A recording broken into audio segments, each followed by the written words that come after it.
and welcome to day 12 of Remabulous Coaching's 21-day No Whining Challenge.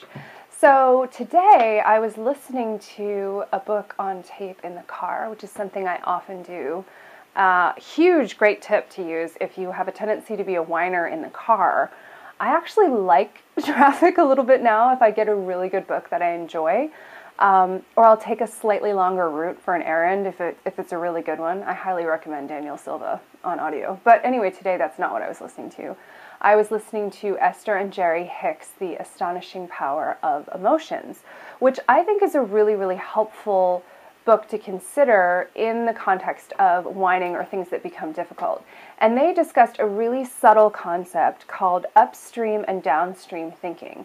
And what that means is certain times we think a thought that makes the situation seem really difficult, like, I wish this wasn't happening. And most whining thoughts are really upstream thoughts, like, oh, I wish I didn't have to do that, or this is really hard, or I don't have enough time, or that's never going to happen, or all of those things you kind of feel, it's like the image they gave was of a boat paddling upstream or floating downstream. So if you feel in your thinking like you're kind of paddling to just barely try to make it, it's probably an upstream thought. So let's take a deadline that feels really tight as an example. Upstream thinking would be, it's never going to happen, I have too much to do, I'm really stressed, why am I doing this job anyway? Those kinds of whiny kind of thinking thoughts. Downstream, by contrast, are thoughts that may be still acknowledging the situation. We're not asking you to go into denial, but are just a little bit more comfortable and make you feel slightly better. Like, wow, I've been put with a really large challenge here.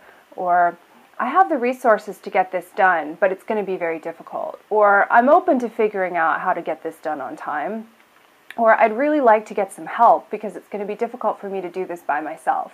So some of these are still acknowledging the difficulty of getting something done on a tight deadline, but if you feel they're a little bit lighter, the thinking is a little bit lighter, like, okay, I'm going to need help, or I'm willing to ask for help when something feels too large for me to do by myself. These are all thoughts that open up the conversation, and I find that when we get into this tight kind of whiny space, we often feel like we're backing into a corner and we're stuck. And we can do things like jump on the trampoline or run around in a circle, but that just kind of lets the energy off and doesn't change the actual thought pattern. So I encourage you today to play with looking at how can I think a thought that still acknowledges the situation that I'm in, but makes me feel slightly better and gives me somewhere else to go. So play with upstream, downstream, and let us know what you find out. So thanks so much and have a remabulous day.